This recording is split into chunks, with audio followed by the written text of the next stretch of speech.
Hello, Club Culture family. If you're on YouTube, make sure you like, comment, subscribe, and hit that bell. And if you're on your favorite streaming platform, thank you for tuning in. And make sure you leave us a rating. This is a special episode. We finally got a guest back with us. Welcome Ashlee Bankz on the couch with us. It has been a minute since we had a guest. Yeah, it's been a minute, man. We're doing a whole lot of gang shit. Yeah, bro. All the guys. But we got a special guest. We got the great rapper, Chicago legend. You feel me? Man. Mike Spitter. You feel me? I appreciate that. Ashlee Bankz. Would you consider yourself a rapper? No. Okay. But you know what? I'm not mad at the word rapper because in this day and age, a lot of people can't rap. Okay. So at this moment, I appreciate it, but I do more than rap. I rap, sing, produce. So I'm an all-around artist, but I appreciate it. Okay. She said, you niggas can't rap. Yeah. They can't. With So that you being just said, go ahead, Jonesy, because I got something to get off real quick. Go ahead. Go Okay, ahead. you just said you just started recently having your phone on mute. Isn't it a good feeling? It's a great feeling. Great feeling. Great. No one can call you. Only the important people that matter can call you. Yeah. It's great. They on mute too, though. Well, y'all not in my phone. We gonna start it off What's with up, some T? hot shit, because she just said a lot of people can't You rap. niggas can't rap. Y'all starting early. You niggas can't rap. Now, you said you can rap, you can sing, and you can produce. Well, let me not say sing. I feel like I could hold a note. Okay, that's fine. Because That's fine. they sing, That's fine. sing. You know what I'm saying? That's like, fine. yeah. Now, we can get to that too, because that's a whole other conversation. But Okay. it's a lot of people in today's era of specifically black music that can sing and rap, right? Yeah. And so I wanted to do a top 3. Your top 3 duo acts of all time, which is someone that can sing and rap. Okay. Top 3. Drake. Okay, Drake. Missy Elliott. Okay, I did not think of Missy Elliott, and I should have. That's crazy. Who you think Should of? have. Huh? Who you think of? I need No, one more. like when I was thinking of my Are top these 3, the I did artists not. you put in the notes? Because I'm questioning one of these. Do your own top Okay. 3. We listened to Ashlee's. You said My Drake, last Missy Elliott, one. and your last one. I feel like who else really rap and sing? I would have to say off the top, Tory Lanez is on my mind, but I Okay. feel like I'm missing somebody else that rap and sing. But I'm Okay. gonna say Tory because that's all I can think of right now. All right, cool. You know, Tori like her best friend. For real, I think Tory is super dope musically. Okay. All that extra stuff, I don't know about it, but Yeah. With the music, he cold. for sure, the Okay, music that's he cold, cool. personal. I want that. My name Bennett. I ain't in it. Yeah. I respect it. That's a solid list. That's a solid list. I ain't got no complaints about that list. You got your list? What's I your mean, list? do they have to rap and sing? That's literally the top 3 question. They can't rap and produce or like rap and play No, instruments? they gotta Rap be and able to sing is rap tough. and sing. All right, Pimp C. Pimp C's. Yes, he does. What Pimp C's? No. Yeah, he's a classically trained musician. I could agree with that, but sing. Yeah, he's singing on some of them songs on Underground Kings. Okay, That he's sliding. 2007 album. You can't Okay. take Jonesy too serious. Yes, you It's can. always satire with this. No, nigga. it's okay. not. Pimp C. Pimp C. Pimp C shocked me a little bit. That's all. Gotta go with Drake too. Drake. And now it ain't too many people that can. Are we doing singing or can hold a tune? Do whatever your top 3 is for niggas that can sing and rap. All right, Lil Durk. All right, bet. You feel like Dirk can sing? He can hold a tune. You ain't heard When I Shoot? No, Dirk hard for sure. With I the think that's tune. that song. It's crazy. You y'all consider ain't- him a singer though? That's Dirk Vandross. Instigator. He is Dirk Vandross. Shout out to Dirk. My Beyonce. Stevie Wonder could never. I can see a bunch of Ooh. people wanting to be cute and say Lil Durk in their top 3. Lil Durk up there. If you say Lil Durk, then I gotta say Fetty Wap. That's fine. Fetty Wap's I respect it. Fetty Wap, Trap Queen, biggest hit out of all Durk singy ass songs. That's fine. Trap So I Queen. feel like if y'all break it down and you say like rap and sing, that mean they could do a rap album and a singing album. Yeah. Y'all would still put them in there? Like Well- a full-fledged like singing album. Lil Durk can make confessions. What? Yes. What? Lil Durk can make confessions. Dirk Raymond can make confessions. Now listen, Dirk hard. I ain't gonna lie to you. Dirk is hard. But if Dirk get on the track and he starts singing Let It Burn, Kill it. Platinum. I could agree with that. Platinum. Right. Platinum for sure. My top 3, I gotta put number 1, Lauryn Hill, Okay. because Ooh. she can really, really sing. For You feel me? sure. All the people y'all saying they can sound good, Ooh. but can they sing and rap as the same level? I don't know. We ain't really heard Drake. I would say Missy and Lauryn Hill. Okay, And then I'm good with Missy. Missy one of my Okay. favorite artists of all time. But when you say Drake, I'm like, can he really sing, or can he hold a note well? I feel like he could sing for how Drake can sing. Okay, he good at what he do. But if it came down to like singers and you were on stage with Yeah. just a mic and you singing, And you did both, singing and rapping. yeah, a few people fucked up. So I'm gonna Ooh, have can we Lauryn cuss Hill. on Huh? Can we cuss on it? You can do your Okay, thing. okay. Do whatever you want. Just know that You you, ain't gotta gonna put protect yourself in yourself. there? You ain't gonna put yourself in No, your I'm top not. 3? No, I'm not. That's Lauryn crazy. Hill, I ain't one of them artists that can sit up myself and everything just because I was. Nah, I'm good. 'Cause Lauryn I'm Hill my gonna top beat 3. my ass. I'm and my sing top 3 off of the favorite rap rappers. Huh? I'm my top 3 favorite rappers. That's cool. That's good. That's That's Ever. cool. Now number 2, I'm gonna put Doechii and Doja Cat, because You know both what's of them. crazy. I forgot about Doja Cat. She's so hard. Yeah. That's a good one. I would say that they all come down the string line with Missy Elliott. Yeah, that's true. Okay, so Doechii and Doja Cat, they impress the fuck out of me. We don't have really like too many of those stars like Victoria Monet, Doja Cat that can do everything and put on a Yeah. fucking show. So I always want to uplift them niggas. And then my third is a sleeper one. I'm gonna say Trey Songz. What? I think Trey Songz.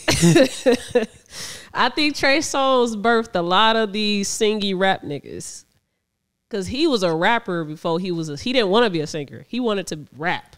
Okay. But this dude, Troy T something, he's Troy Taylor? No, is his last name Troy? I don't know if it's Taylor, but Okay. Troy something. I gotta research that so I don't fuck up his name because he's great. Mm-hmm. He basically helped build Trey to be what Trey Songz is as far as singing in his catalog. He's Troy written a Taylor. lot. Okay, cool. Yeah.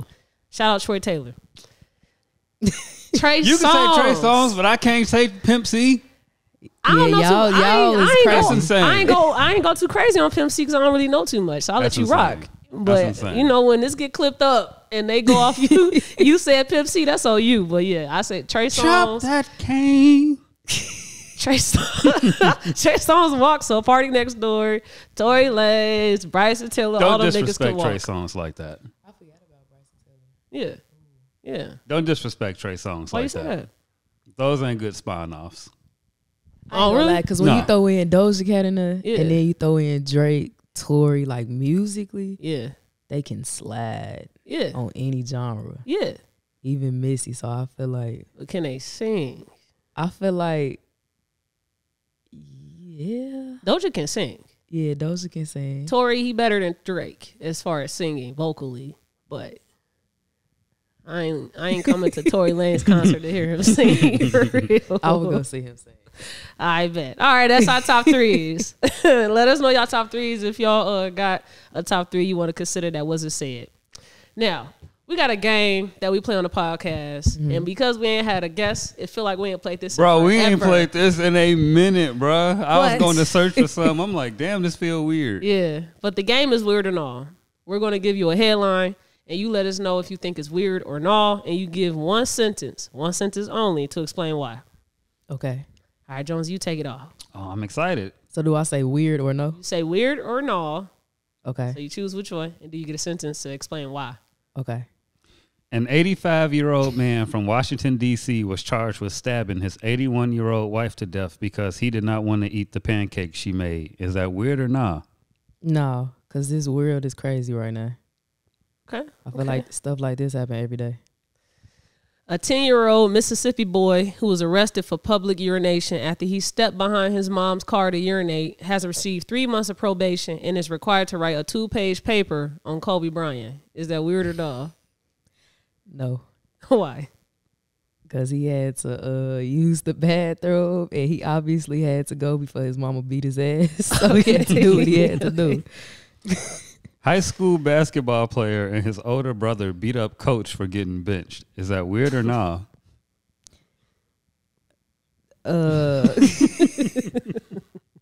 I would say no, Okay. Because it's like, again, it's so much going on in the world that's already weird. They got down on his ass. Yeah. You been seeing the definitely needs his ass videos beat, of the refs getting beat up now? Yeah. A ref got beat up because you used to hoop, right? Yeah. Yeah. I remember AAU tournament. It was like it was the finals of that tournament, and the team lost, and they feel like they was getting cheated by the refs, like it was black girls. They feel like they was getting cheated by the refs on some racism shit. The trophy came out, they cracked the man in the head with the trophy. He was gushing blood. It was going crazy in the gym. That was the wildest shit I ever seen happen in a basketball game. That's wild. That's great. You said that's great? Great. It was in Maryville. I love it. It was in Maryville. That ghetto ass city. Yes. That's why I'm glad I live in Gary, bro. It's the suburbs. Nothing happened out there. I love it. Right. Oh my God. Atlanta councilman proposes ban on wearing ski mask in public. Is that weird at all? No. Why? They cooked me for this on Twitter. Okay. Why they cook you? I don't know. You know what I'm saying? I was like, I get it. Yeah, that's my sentence. I get it. You playing it safe. Yeah, you helped her out. I mean, you know. Because I feel like it's not weird because it's like, shit, I don't want you to look like you finna rob me. Or you ever seen like 6 of them niggas at the gas station at one time, bro? Yeah, you be like, the fuck? that. Look at y'all stereotyping. I don't give a yes. Profiling people. Nah, look, let me stop because I got little cousins that be wearing ski masks. But I do know if you pulling up and you see something like that in your head, you gonna be like, the fuck? You ain't thinking like these some kids. I'm not even going.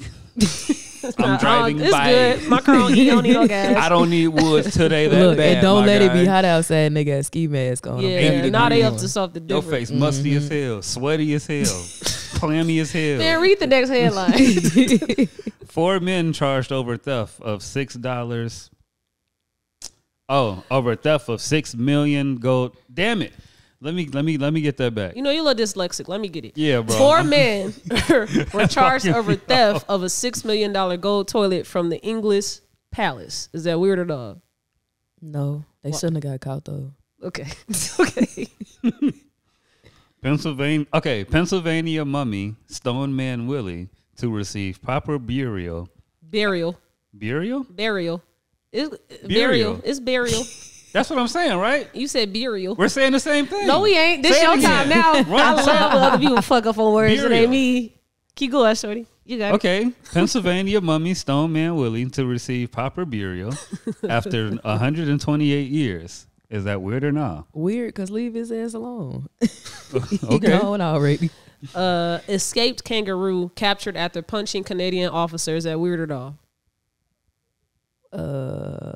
It's weird, but I'm gonna say no because, like I said, this world crazy right now. So It is so easy. All right, get the last one, Jonesy. Jada Pinkett Smith says Oscar slap saved her marriage with Will Smith. She calls her Oscar moment the holy slap because of the positive things that came after. Is that weird or not? no comment. No, you got to give us a weird or not in a sentence. I'm gonna say weird as fuck Okay, why? because it's like if that's what saved the marriage, that shit ain't saved. It's just a good publicity stunt. Okay. We got one more. We do? Yeah. I thought that was, what's one? Google announces that Ice Spice was the second most Google artist of 2023. Is that weird or not? No. Did she come out this year? Or was it last year? I think. Or last couple of years. I feel like Ice Spice been around for a little minute. She Yeah, I feel like she been has too. popping for consistently just a year. Really. I'm gonna say no because she had a good year this year. When was Boys a Liar? I Said think- it not good was that enough. this year? We're That not was shit this enough. year, but like her first song was that. I don't know how the songs go. But You know I was feeling you? Or you thought I was feeling you? That stuff That was nigga before. once. That was a year ago. All right. Thank you for playing Weird and All with us. Anytime. All right. So we're going to get straight to it, man. Where's the bitches? No. Whoa. No. So I've met you. No, I didn't meet you. Well, kind of, sort of. Long story short, I met your mom, Lyric, in Atlanta when I went to the Revolt World, right? And you were there with her.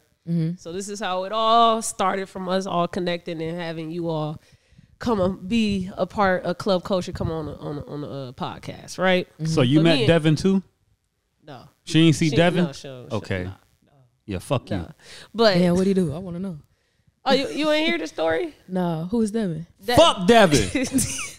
Damn, Devin, what you do? Devin works for Revolt, and he was Oh. like amongst the people that were picking people to come to their podcast pitch competition, and we were Okay. picked. He reached out to me to say you were picked. Mm-hmm.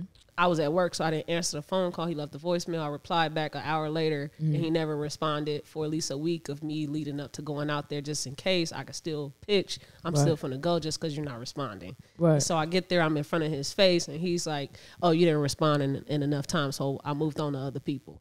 Oh, so he one of them. Yeah, Yeah. yeah, Okay. yeah, Yeah. Mm. yeah. So We love people like that. yeah, no, we do, especially when Yeah. Revolt damn near might be over with. Oh. So Hey, they did just say Diddy lost like 16 sponsors. yeah, Or something like that. Something crazy like I ain't that. wishing unemployment on Whoa. nobody, but What they say my name? Benedict. I ain't in it. so back to you. We've actually been Facebook friends for a while, and and we've even chit chat about producing beats for me and looking for producers and shit. And I never connected.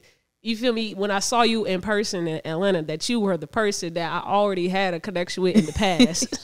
It's So, like that sometimes. That always happens to me.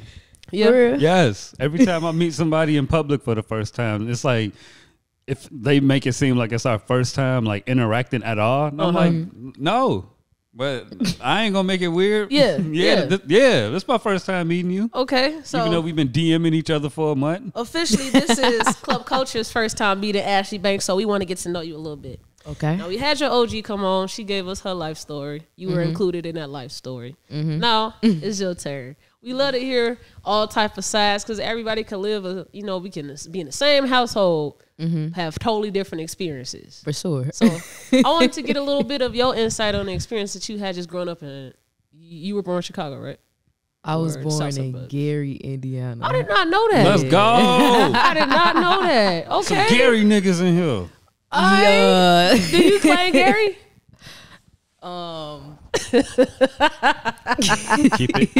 Keep it political. I mean, I don't really care, but to be honest, I was born and raised in Gary, but I don't claim Gary because I ain't never lived in Gary a day in my life. However, though, my father used to do things in Gary and I would be around and I got love for Gary, but that ain't where I'm from. Where your people from? My people, The east or so west side? my people really from down south and the south side, but my grandma stays in the south suburbs. So Okay. technically I'm from the south suburbs, but I was raised on the south side. Okay. I was raised down south and in the burbs. So I'm like the perfect mix of all three. Okay. So how you end up in Gary? Shit, I don't know. I guess they ain't make it to the border before I was born. I don't know. That's a really good question. Studied how many people migrate from Chicago to Indiana to get away from Chicago shit. You feel me? But you know what I really think it was? I think my mama was probably in Indiana doing something. I don't know what she was doing. And I was probably just ready to come out. And so I was just born out there. Or my grandma had something set up for me to be at a hospital out there, but I don't really know what's in Gary. You just have to be born somewhere great. So Yeah, for sure. For sure.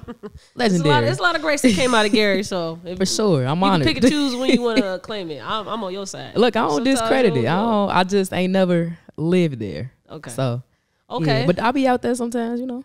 All right, cool. honorary member.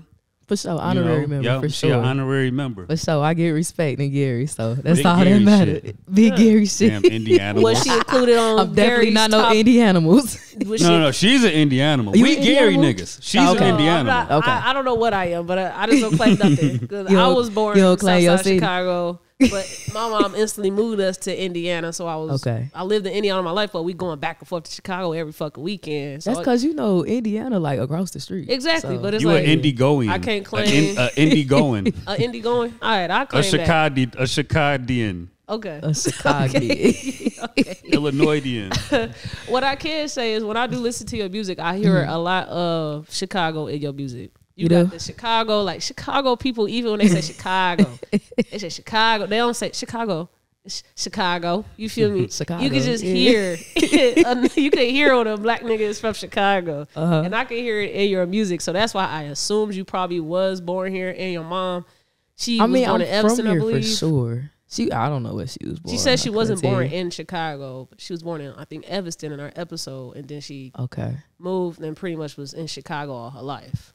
That's what I can recall from. That's probably right. That's probably right. Cause we be in the hospital for like 2 minutes. So That's like 2 and 2 together. How did we miss that in Lyrics episode? What? That she had you and Gary. I don't think she even said that. Yeah, we totally missed that. Yeah, I'm gonna ask too, cause I don't even know the name of the hospital, but my birth certificate says Gary. It definitely is only one.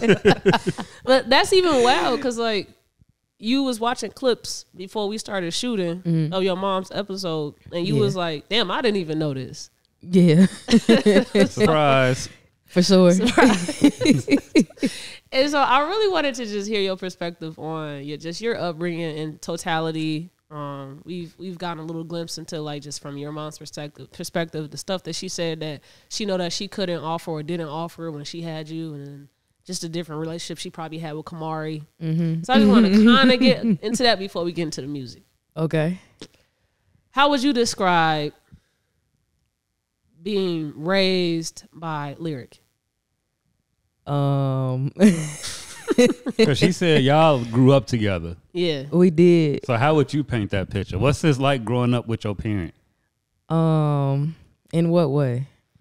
So if we had to just use her own words, she said, if you call her parents your parents, they are. And sometimes I feel like she was more of a friend or a sister instead of woo. Shit, no, I ain't gonna lie. I know you probably hesitant because you probably don't want to hurt any feelings, you know. But I would say that your mom, she seemed very receptive, especially comparable to if I was to have a conversation with my OG. Yeah, she can't talk to her mom at all. Growth. We in a space of growth. So yeah. And I know you probably don't want to hinder the growth if you say stuff that could hurt some feelings, so I ain't gonna push you. I am. Oh, okay, do your thing, Jonesy. What you want to know? I mean, I ain't got nothing to ask. No, one thing about it, I'm gonna always be respectful. Yeah. But my truth is my truth. So me hurting anybody's feelings, like my feelings have been hurt a lot. So I'm not in a space of number one, tearing nobody down or like sugarcoating anything either, because my life is my life. But yeah, what's the question? So like, what was it like coming up with your mom? Yeah, because if she had you so young, when she said 16, right? Something like that, 16, 17. Teenager, right? She had you as a teenager, and her parents pretty much told her, I'm gonna take care of we'll take care of you, Ashlee. We'll take care of Ashlee. We still want you to go pursue things that you want to pursue. So she was like doing track. She go to college. We'll take care of Ashlee. That's what she said in her episode. Okay. And so you were technically not. Would you say you were raised by your mom, or were you not raised by your mom? Oh shit! You should have just researched on us before you got it. Culture. No, I was also sad. I was for sure raised by my grandparents. Okay. I can't take that from them. I was raised by my mama at times, but it's me and my mama have a very interesting dynamic. But and that's what we want to hear about. My mom was 31 when she had me, and I'm the youngest. So I probably got the most traditional mom-son relationship. So this is the stuff I want to hear about. This is interesting to me. Okay. What's interesting? The whole dynamic. Your mom was 17 when she had you. She couldn't even buy beer. Like, that's crazy. And she even had parents to be like we'll take care of and then this the parents responsibility stepped up, you created so that you can still go fulfill a dream you probably have. A lot of people don't have that, but we don't think about the kids. Yeah. And how the kids are affected from people making decisions that actually dictate that child's future as well. Right. And so I like to always, because a lot of people, they'll be like there's no rule book to parenting. But we never talk about how there's no rule book to how a child can respond to the parenting. It's always, this your mother, this your father, they made mistakes. Yeah, I heard that a lot. I don't want to hear none of I that do shit. too. So Yeah. I do too. I don't want to hear none of that. Yeah, and we don't ever just talk about how the child can respond and have feelings towards your decisions that you made in your life that did affect us in a way. Right. So how would you describe the effects that you, now that you're older, can you sit back and reflect? It was like, this is probably how I am, or have you had that conversation with yourself where you figure out your triggers, you figure out... For sure. Okay, I want to talk about some of the discoveries that you've probably had just throughout coming to the age that you're at now, and also learning about your parents and their upbringing. Like, damn, so if that's how she was, that probably means that's probably how I am, or how he was. Said that your dad was into sports. So, do you think there was connection? I couldn't tell you. You couldn't tell. Same as me. My dad, they say he was good, but I've never seen him. Ain't never give seen me a ball. that man a day of my life. No, I was just playing. So what are some of your discoveries just learning yourself that you can go back to your upbringing and say that you find similarities or things that connected? I would say, honestly, like, I had the best of both worlds in terms of learning what it's like to have parents and to not have parents. And I say that because it was times where, like, you know, my daddy, even though I knew my daddy and was around him as a child, I couldn't really say, like, he was a parent in terms of showing up or being there for me. Like, he probably did more mental damage on me than anything. My mama, we've been through a lot of stuff, a lot of trying stuff. But I can't say that,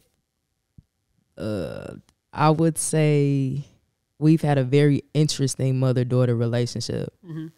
But as I get older, like, I don't fault anything that's happened to me or been done to me because my grandparents. And, like, whatever my parents didn't do or whatever love I felt like I didn't get, I for sure got it from them.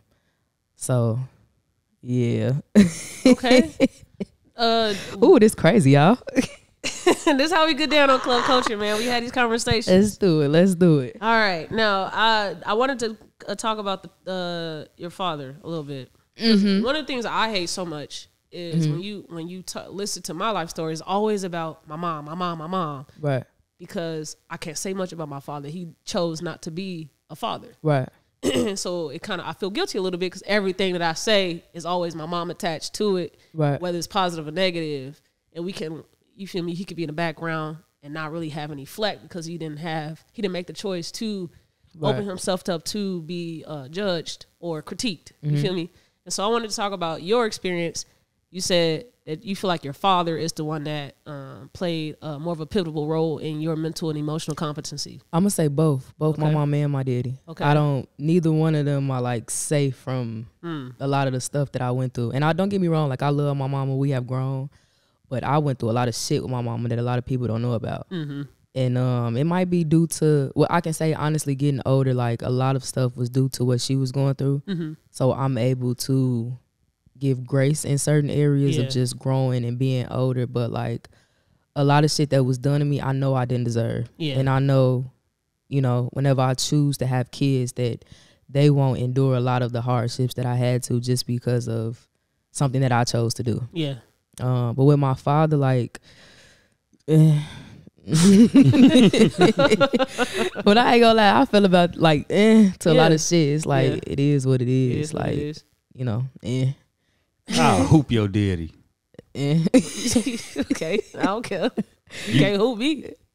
Okay. All right, then. I don't give a fuck. How long? When did you start playing basketball?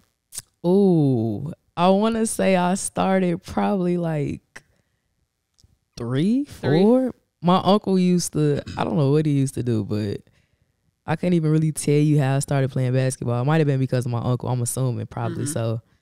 And then I just playing basketball. Okay. So when did you stop playing? Because you do music now. So when did you stop playing basketball? I stopped with my uncle dad. With my uncle dad, I was like, I don't want to do this no more. Like, my person out here, so I'm cool. Yeah, that's tough. Yeah. So when was that?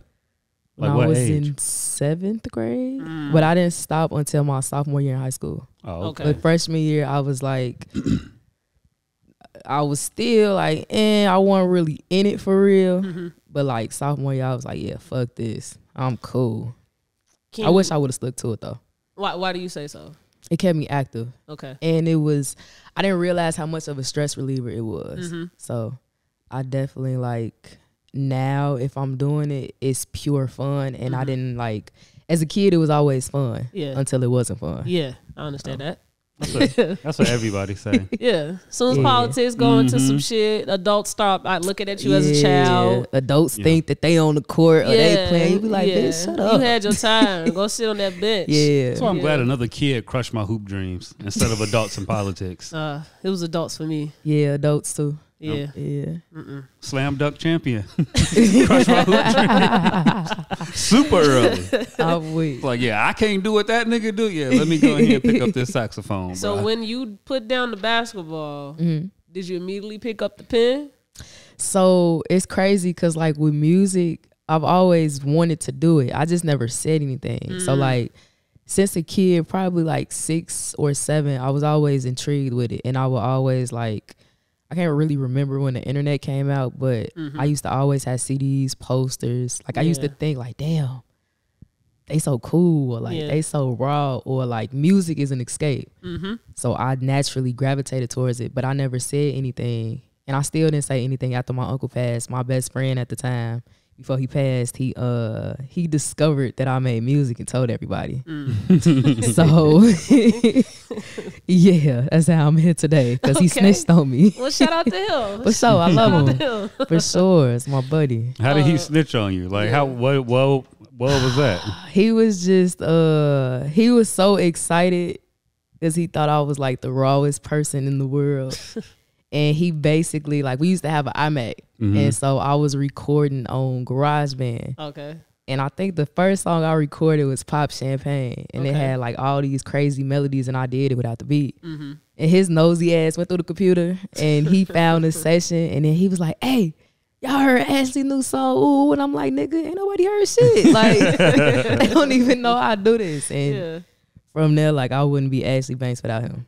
So that's cute. That's something I do.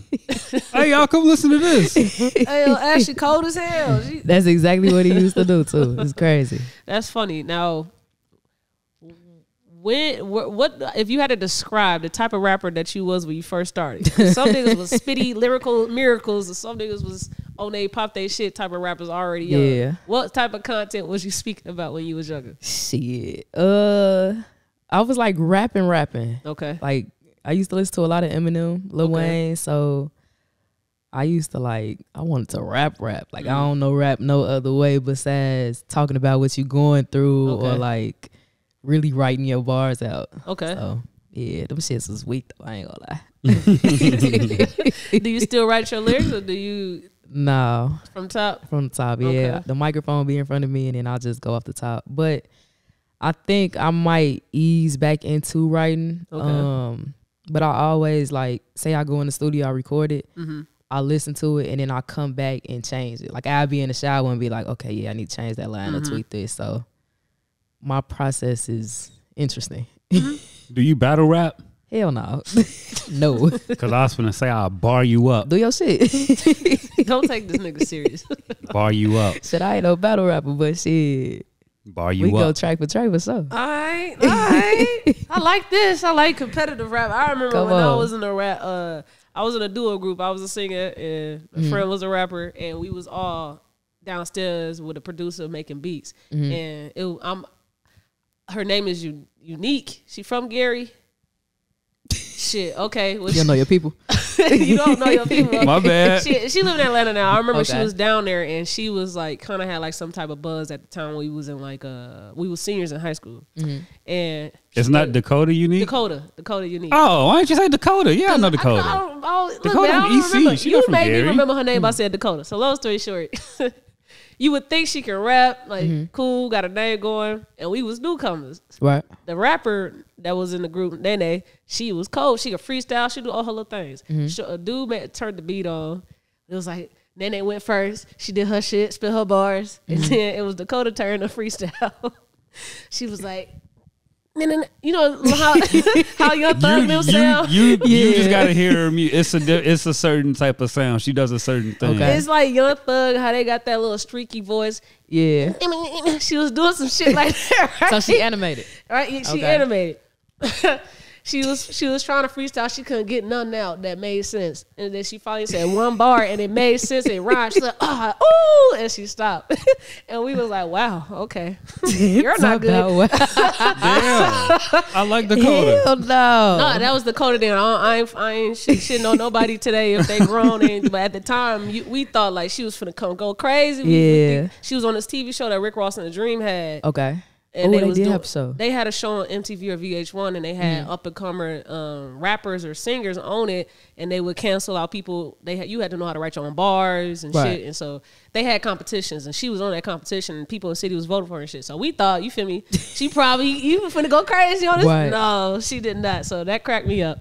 I don't know why I just told that story, but I promise you, it came from something you said, bro. I swear. I was gonna say, where are we ending with this? It came from something I can't remember. So I'm sorry. No, you for that straight, but But look, to save you, look, freestyling you gotta is be an art. careful when you collab. That's with why I people. said it, because I was talking about freestyling going bar for bar. That made me think of that shit. I'm sorry.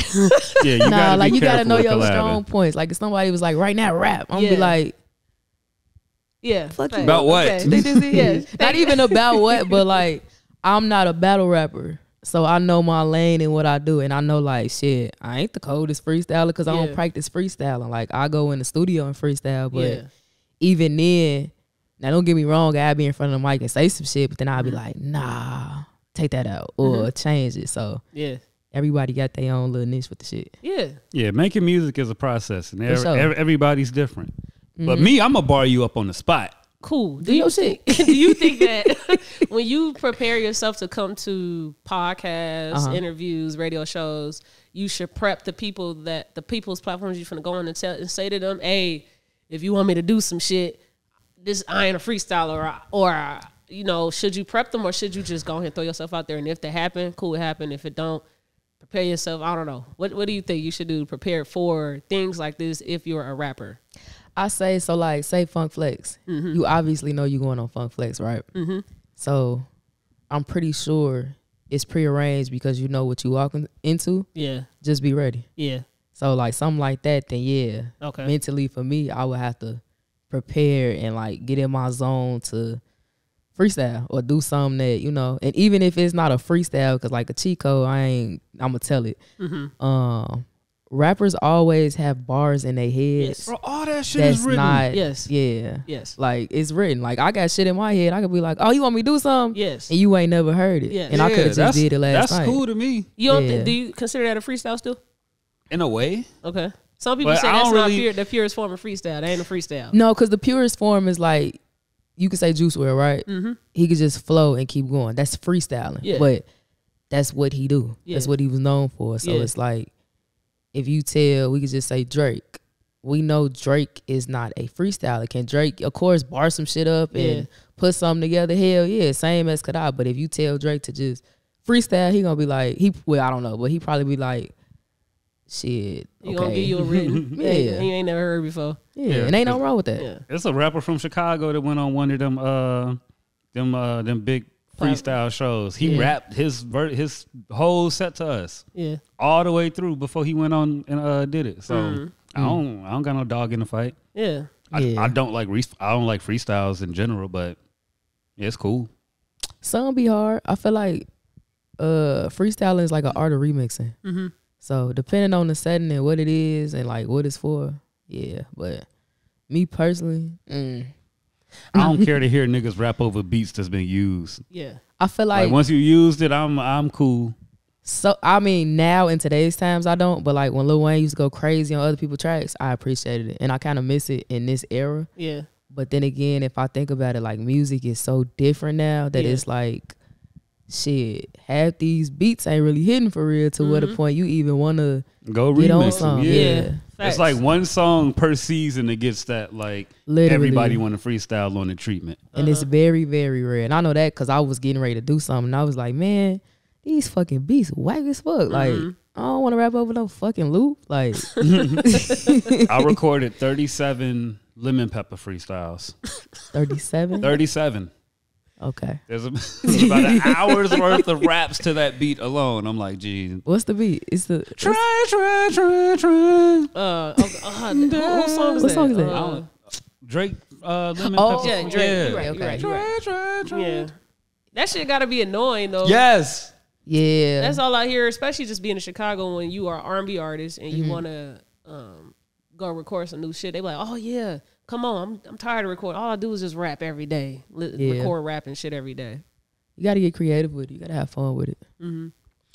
Now, speaking of the art of preparing yourself for interviews and podcasts and whatnot, how would you, what would be your perspective or take on just the culture of interviewing today? Like, you got artists having their own podcasts, having other artists on sometime.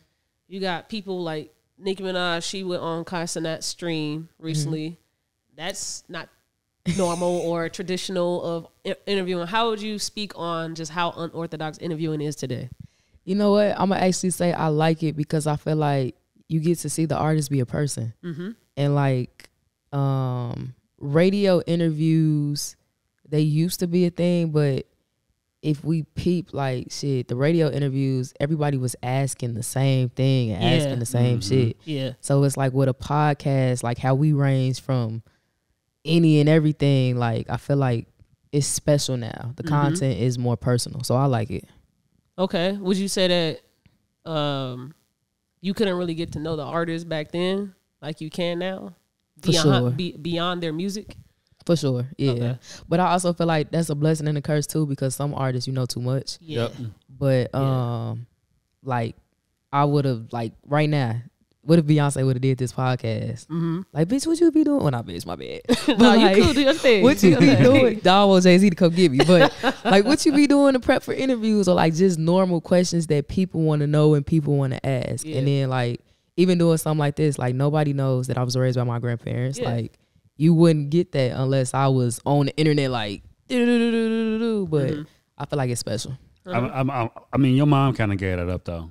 Yeah, I'm actually You know what I'm shocked. saying? I ain't gonna lie to you. I'm She shocked. did her shit. She opened up. It's something. I'm shocked. I really in gotta watch the that air interview. when you come sit on the couch with us. People just feel safe. I don't know. I couldn't speak to it. You feel me? That's just what happens. We man. here to protect you. Yeah, I like it. And get the good shit. No, for sure we can get it. All right, so Eliot Wilson, he posted a picture of Nicki Minaj and Kai on his stream, and his caption was hip hop journalism. He's been very vocal throughout this entire year about hip hop journalism and artists not going to black media to be interviewed or giving. If you're a black artist, why are you going to white media to cover your gifts that you're giving to the world? Why aren't you coming over to black media? And then also now this one is speaking on new age journalism and you going on a stream on Twitch instead of coming over to Eliot Wilson or Rap Radar to have a proper traditional interview. What is your take on him, using this as an example, Nicki Minaj going on Kai Cenat's stream, and then two, just his whole point overall of just like black artists going to white media or just going to non-traditional forms of media instead of coming to what is traditional to rap, coming on over to the Flunk Flex, the Breakfast Clubs, all of that. So I say this, I feel like, one, he shouldn't have used that picture, because I mean, like, like, of course, that picture and that comment is like, okay, Yeah. we get it. But it's like, who's to say that Nicki wasn't going to Funk Flex or going to Rap Radar or doing all of these interviews?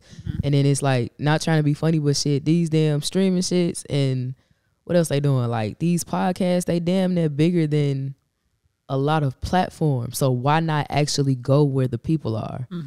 But I do feel like too, the difference between white and black media is white media, I don't want to say more put together, but it's more like business structure. Okay.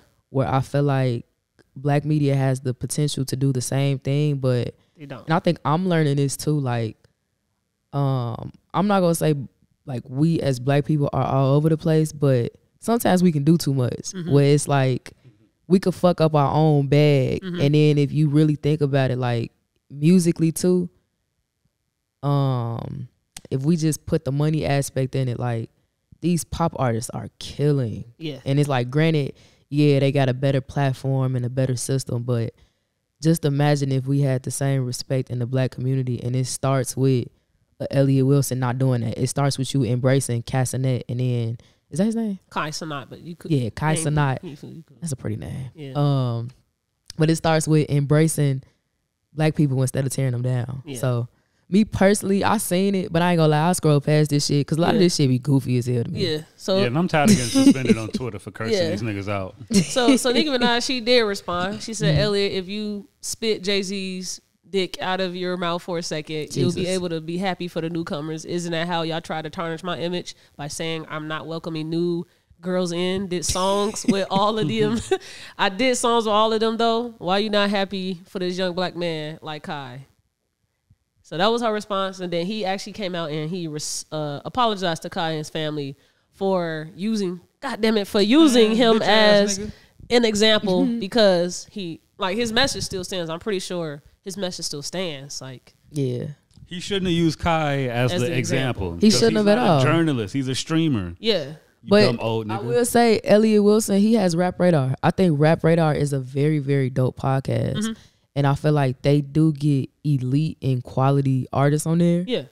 But then again, I will say, like, I can't tell you when the last time I seen a Rap Radar interview that dropped. Whereas Kai Sanat, shit, I see his ass on my timeline every other day. So yeah. But even, Rap Radar is only for, I don't mean to cut you good. off, but they only pick certain caliber of artists for a certain reason who come from certain platforms.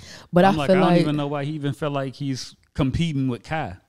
Which I don't get it either. But maybe Nicki didn't want to do his interview because I can see somebody like Nicki Minaj on Rap Radar, which would actually be super duper dope. It does make sense. Yeah. I do feel like Rap Radar, they do have a certain caliber of artists where you not going on Rap Radar turking. Like, you're just not doing it. Yeah. But it's the same like a pop artist, they not going to Billboard twerking. So I feel like it's a time and a place for a lot of stuff. But you know, we live in an interesting time. We do live in a very interesting time. Yeah. I believe Tyler, the creator, he did a Rap Radar interview and he was speaking on just the unorthodox shit that people do go on to just to be interviewed, like Hot Ones. He used that as an example, and then he recanted and said that wasn't a good example to use because that is a great style of interviewing. He does get interviews off. That's the chicken wing thing? Chicken wing show. And so he was chicken like, wing show. so he say like, you gotta crazy. have a chicken wing show to interview people for people to want to watch it instead of you just interviewing people. Like, people aren't flocking to the interview just because of it being an interview, because they want to watch these niggas eat hot wings and try to speak after eating hot wings. And so, which is kind of crazy too, because it's like, I don't know, interviewing now, it's like, it's weird. Everybody weird to me. Man, let's call it what it is. These like, rappers are fucking boring, bro. They are. Y'all not interested. Don't nobody give a fuck. You need to eat chicken wings while you talk because you don't have nothing else to talk about. Nothing else entertaining to do. So eat some fucking wings that you can't stomach while talking. At least we're going to be entertained by you making these dumbass faces because you're not going to be saying shit. If you use Drink Champs as an example, they know if you get some drinks into somebody, they'll open up and they can give us the shit we want to hear you say. I feel like Drink or some Champs dumb is dope, shit. though. Or they just gonna get drunk and be dumb. What'd you say, like Ashley? Kanye I feel like did. Drink Champs is dope. Yeah. And I feel like the reason why I feel like it's dope, especially for the black community, because it's like, that's like a normal Friday night. If you at the crib and you drinking and you having conversation, that's what Drink Champs is. Like, that shit dope. Now, I ain't telling you to get on camera and get sloppy drunk. And some Not a good motherfuckers idea. you can't hold the alcohol. Yeah. But platforms like that where it's genuine conversations and they flow, it's dope as hell. I'm going to give a little pushback just for commentary's sake. Okay. The only issue I have with Drink Champs is that Nori pushes overconsumption. Okay. Instead of he getting you blasted drunk in there, he's trying to get you to drink. And I think if you know that this person is drinking, they is genuinely giving you answers, and now they have to drink because of it, don't keep trying to antagonize them to give them spicy ones where they have to drink. Because basically, if you don't give him an answer, you have to drink. But I feel like this too. We grown as hell. Yeah. That man can't force no damn drink down your throat. You I'm not saying drink that. I'm saying he's forcing him to drink. Yeah. He's setting up his questions to get you to drink. And I feel like he should only do that if the niggas are not trying to drink and you want to open them up. But if you see them flowing with the episode, let them cool out on your spicy takes and stuff. Just let it rock. Don't do too much. Sometimes it seems like he just getting them blasted ass drunk sometimes. That's because his be blasted. Hey, man, let's take a shot to that tea. Let's get some shots to that right now. Take a shot. You know, fuck it all. You know, it's happy in here. Take a shot, everybody. Like, that's what he be on. But that's like somebody drunk ass uncle at the table. That's why I think it's funny. It is. Okay, we gonna move on to now the streaming era. Okay. So Kanye West was supposed to drop his album Vultures this Friday, and it did not make the cut. It did not get dropped. It got dropped on Apple Music, and then it was taken off. Okay. We don't know why. It's just speculations in here, right? Now, did he say that it was going to drop? He said it was dropping. Yeah, he posted graphics and stuff. Because I ain't pay attention to it. Yeah. I just watched Freddie Gibbs do his thing. Yeah. That was it. It was supposed to drop this Friday. It was on Apple Music and then it was gone, right? And now there's a bunch of videos of Kanye hosting parties to listen and just talk about things about the album. And he's saying like, y'all not with me, y'all against me. You feel me? He's basically trying to do the thing that a lot of other artists are doing today, which is find ways to have your music consumed and all of the royalties and earnings come back strictly to the artist and not get sent to everybody else before it finally get to the artist, which is just 4 cents out of $1, you know? So I wanted to ask you, have you ever thought about taking an untraditional approach to delivering your music to the public, or are you good with the climate things are at now with streaming, posted to the distributors? You get your checks every quarter, whatever that check is based off 4 cents of $1 to whatever. Are you good with that? Or are you kind of at the space where you want to try stuff that hasn't been done before to see if you can come and get back the reaps of your benefits? I'm going to say hell no, because why are you making anything off of my art that you have nothing to do with? And I feel like it's a ripoff that an artist is making 4 cents off of their song. And just because the streaming company distributes it, they get, 96 cents? Like, that's crazy as hell. But would I ever, do something crazy to prove my point? Depending on what it is, I can be very, impulsive. Yeah.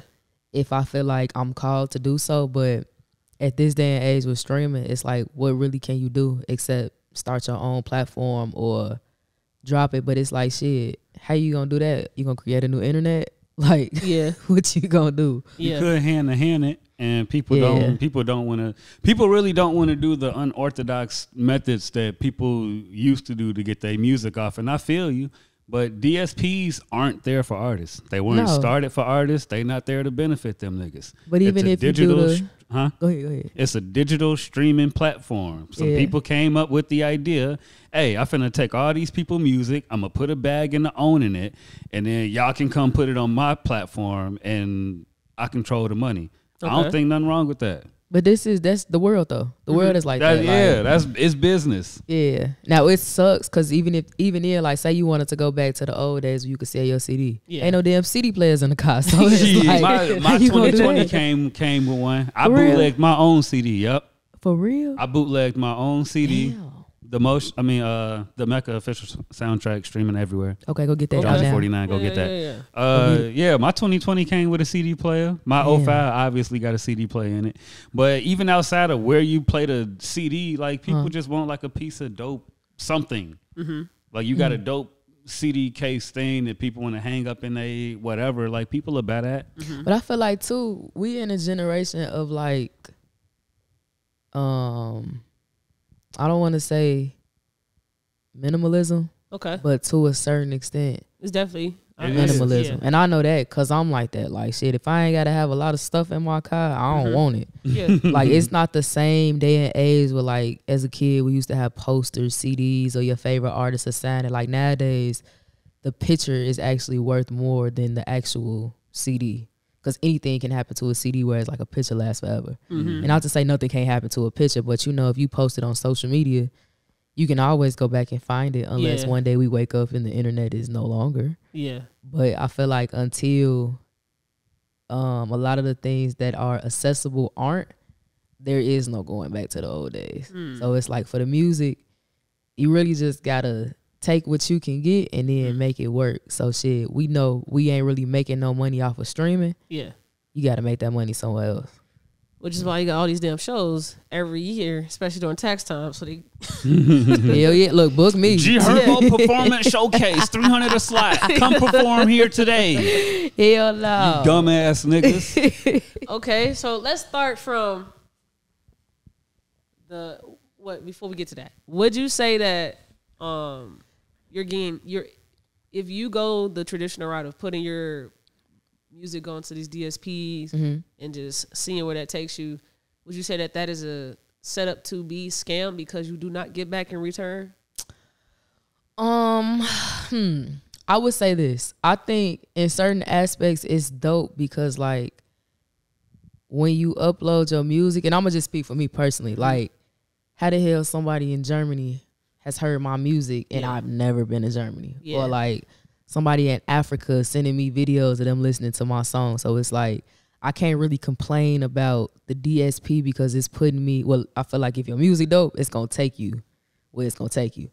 But if I had a physical CD out here, how the hell is that gonna get to the other side of the world? So the DSPs are dope, but it is unfortunate, like, you know, as an artist, they take so much money and they make so much money that we really not seeing, you know, shit off of our work. But I feel like it's a give and take. But that's just life. When you like just business shit, like tolls. Fuck, I'm paying for a toll for. I look at it like that. Like some stuff you just can't control or complain about. So I don't really dive too deep in it. It's like, yeah, I made 4 cents. But thank you. Somebody in Africa heard of me that, you know, that's priceless. Yeah, you just got to use them for what you can use them for. It's a good analytic read, and it's a good way to spread your music. But if you're looking to make money, DSPs ain't the way. Hell no, unless you know, you up there, and you streaming like crazy, and you independent, hell yeah, bag up. Okay. Well, speaking of scams, I want to ask you all, what do you think is your top 3 all-time hated scams? Living in Illinois. Okay. What you Why do mean you say hated that? scams? Chicago to be exact. Like scams we hate? Yeah, scams you dislike. Yeah. Okay. You said living in Illinois. For sure. Why do you say living in Illinois? Cause all this shit, like, Y'all get text for everything. literally, here, bro. this shit annoying. Y'all got a juice text. We got a text for everything. What the It be fuck? to the point where I be at the crib, like the mail will come. I be like, the fuck is you sending me now? Like, you didn't stop here precisely at the light. Like, Yes. bitch, Yes. I stopped. You know, like, Yes. but they'll send you a fee or whatever. Like, Illinois is overrated. If you Just ask to me. give it all back to the police. Literally. Okay. Because Just so who they getting the can beat money? up Where and the money shoot they- going? And just so they can beat up and shoot definitely their ain't going civilians. to the construction of the roads like they say these tolls supposed to. Hell Nothing no. at all. Police need new guns. Look, Stony Island still fucked up, but Boy. No, for real. Boy. Swear to God. Especially by, what's that, 95th? Like more going north? yes. Yeah. I mean, south, boy. Okay. Yo, fuck your Living in shit up out Illinois. there. You got 2 more? What's yours? My top scams that I hate. Just give me 3 because I know you got a bunch. Man, bro, anything that got to do with consuming anything in the club. Okay. It's a Bottle scam. service. Buying bottles, Bottle buying service is tables. crazy. Yeah. The whole, bro, I don't like it. That I is get a it. crazy one. And would I do it if the ball was in my court? 100%. But I hate would? it. 100%. Like, If I if can he had a charge club. you, if I had a club and I can charge you $1,000 to sit at a table I bought from Party City, why wouldn't I? I mean, yeah, that makes sense. Like, Yeah. that's a sweet deal. Okay. But I don't want to pay for it. I feel you on that because I ain't paying for it. Hell no.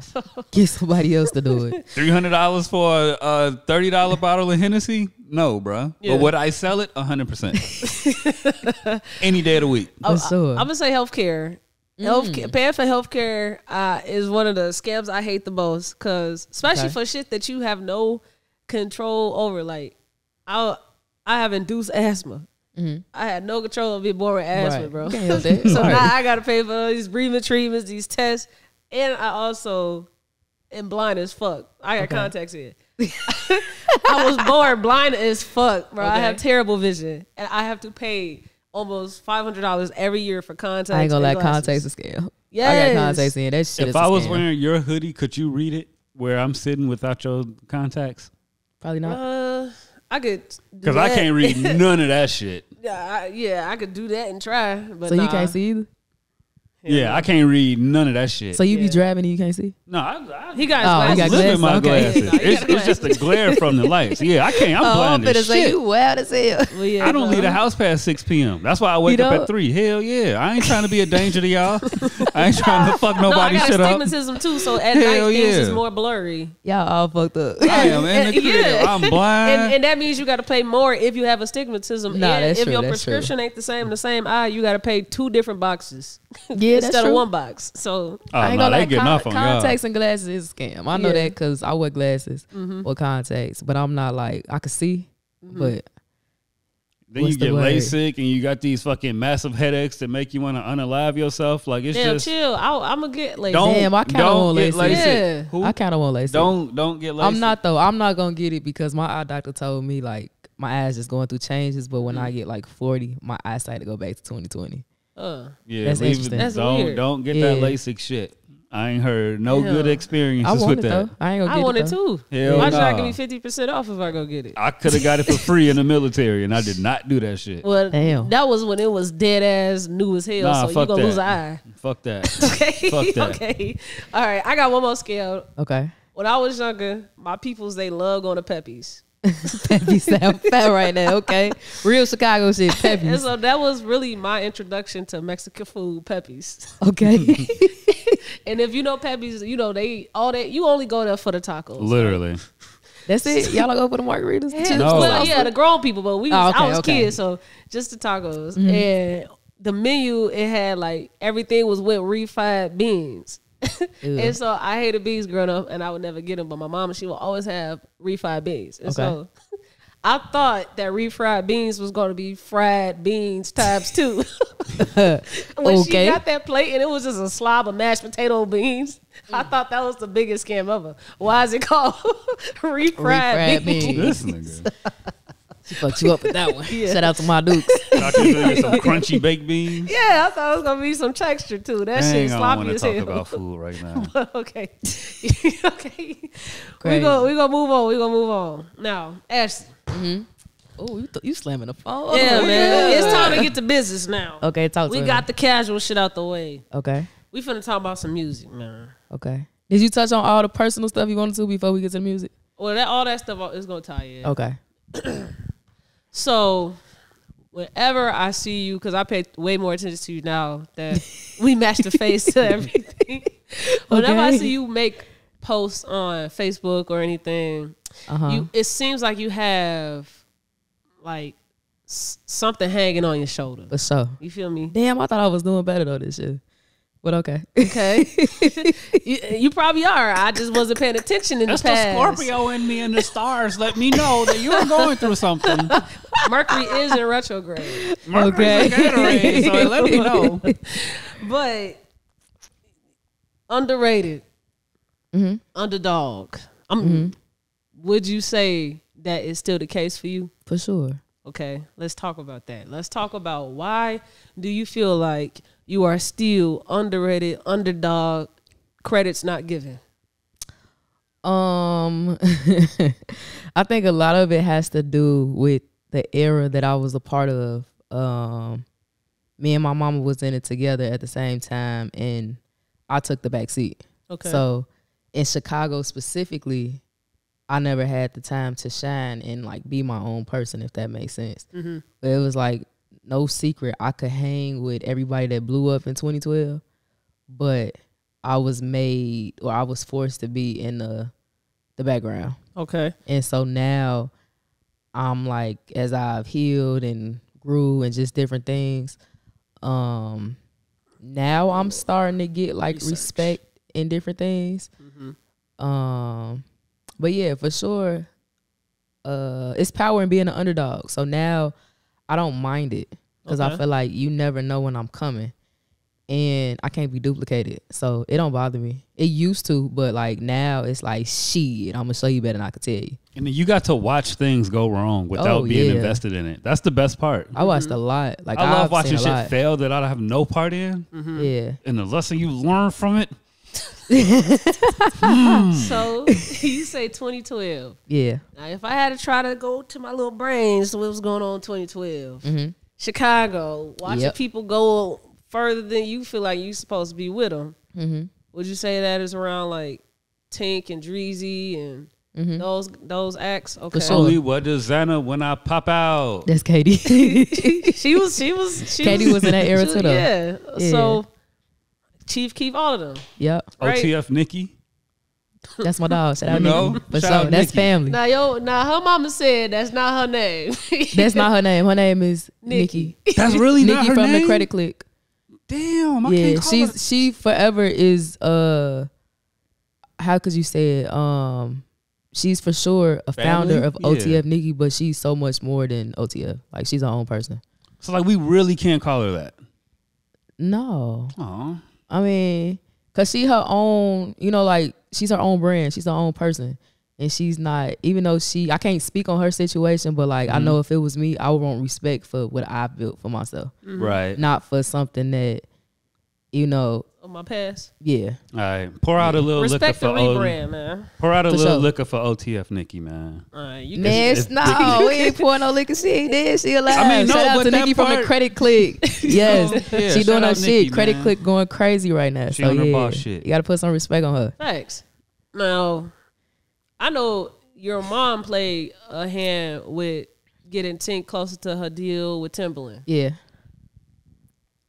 If you had to go back to that time, how do you think Ashlee was feeling in the moment of just watching your mom probably go hard for these other female acts?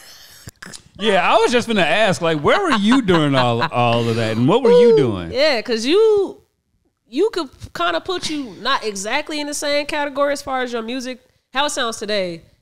You could try to put it in the same category as singing and rapping. For sure. Tink, Dreezy both singing and rapping. Yeah. Dirk on his singing and rapping shit. Like you were part of that wave as well of people in that category.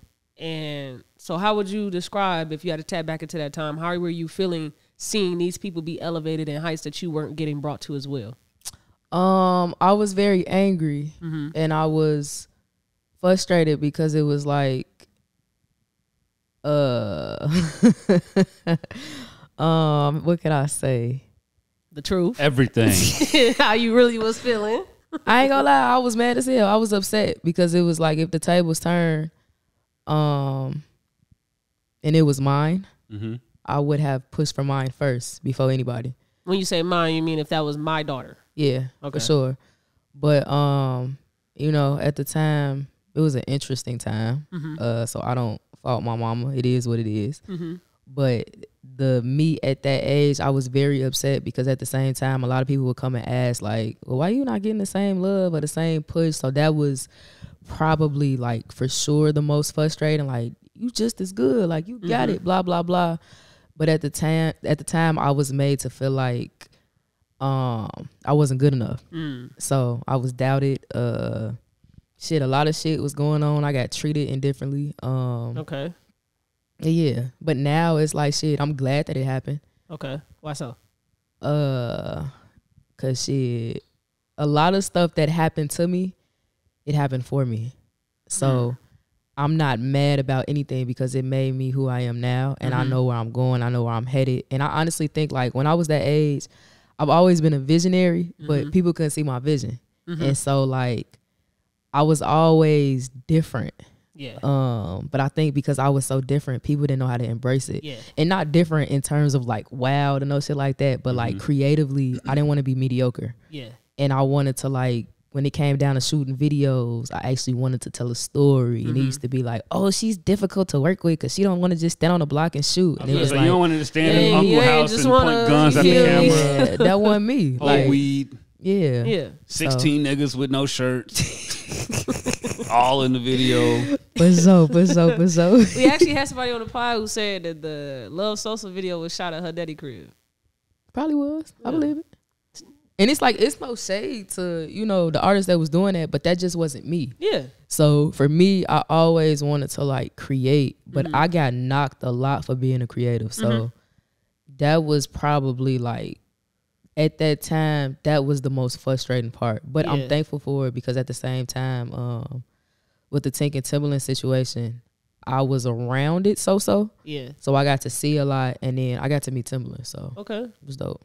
Do you are you tapped into what Timberland doing right now on TikTok with having people come on his shit? Yeah. So I'm actually I'm a part of his program, Beat Club. Okay. So what's the program? It's like a hub for producers, writers. What else I'm missing? Producers, writers, engineer.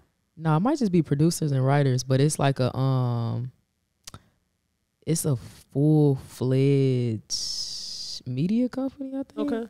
But like you can get placements. I was a part of it before it was developed. Okay. So they had reached out to me, which was super dope. And then like they just throw you different opportunities and different stuff. So it's cool. Okay. What do you feel like needs? Now you felt underrated and an underdog then in 2012. I wouldn't say you completely feel that way still to this day. I still feel like that. Okay, cool. Yeah. All right. What do you think needs to happen for you to no longer feel like you're underrated, you're underdog, you misunderstood? I think I'm gonna be misunderstood probably to the day I die. That's okay. But I feel like I'm gonna say 50-50 on that because I feel like the right people see me. So 50-50 on the misunderstood, but like as I'm going through my journey, it's deeper than being misunderstood. It's just the people around you. Yeah. They don't always know you. And that was my case growing up. Like just because you attached to me or this or that, you don't actually know me. Yeah. And in terms of being an underdog, I feel like I just got a lot of work to do. I got a lot of like, this year was the first year that I actually went hard for myself. Okay. So I feel like at this point, it's like proving stuff to me. Cause honestly, like everybody else, I can give a fuck about them. Like, you know, 2014 happened, whatever's happened, it happened. But like now in this point, it's like, shit, I got to get my get back on me. So, yeah. What were you doing this year that you feel like you wasn't doing for why you are receiving more notoriety this time around of you this year? The run that you was doing this year, compare that to the runs you was doing past. This time I'm putting me first in all aspects of my life. Like for so long, I've played the daughter, the friend, the sister. Like I was always in the background, and now it's like it's my turn. So choosing me, just in general in life. Now, how does it? It seems to me on social media, your mom more in tune with your music career now. How that feel? Or like how that's working out? It's interesting now. I'm not gonna lie. Sometimes I struggle with it, cause it's like, damn, you know, I can't really like do you really let her in? Like, is she really like? What you mean? She coming in right now. You doing a track that you already done. The mixed and master. She come in like, oh, Ashlee, I feel like right there on the hook, you should take out this line and say, ooh, nah, I ain't gonna lie. I ain't gonna listen. I'll consider it, but like you can't tell a creative how to create. You can give me your opinion, but like when I'm recording anyway, I don't like a lot of energy around me. So that would rarely happen. But if we in the studio, because we do be in the studio sometime together, and she say something, yeah, I'll consider it and I'll listen. If I feel like, okay, you know, we making it work and make sense, that ain't no issue. Okay. But for my music personally, I keep my business separate from my mama. Like we are in a space of just mother-daughter, because right now, like that's just, you know, it just has to be that way because we still, you know, growing through our stuff. So it's just easier just to be mother-daughter. I don't try to mix the two at all. If you had to give somebody some advice, because when you think about a lot of artists, they all had a momager at some point in their life. Their mama thought they could step in and do their job, for sure, or they did it really well. Yeah. If you had to give some advice to somebody that has a family member helping them out with their career, how would you Like if you had to go back to all the things that you feel like went wrong or went right, how could you try to avoid that big conflict of it now entering your personal relationship? What do you think you can do to try to avoid some of the stuff that can happen that will now enter your personal relationship instead of business? You saying what I would have done when I was younger? No, if you had to give somebody some advice just based off your own experience, what are some things you would say that you should try to do or not do so that things won't enter the personal relationship? I would say my situation, me specifically, my situation is very different from a lot of people. Even the dynamic of me and my mama, like it's very, very different.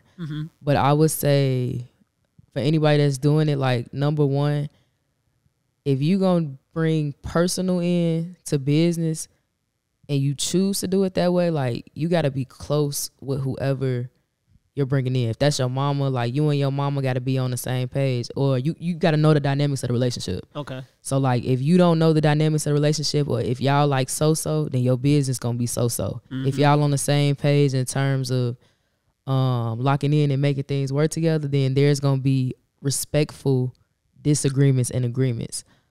But me personally, I also feel like it's easier to not work with family.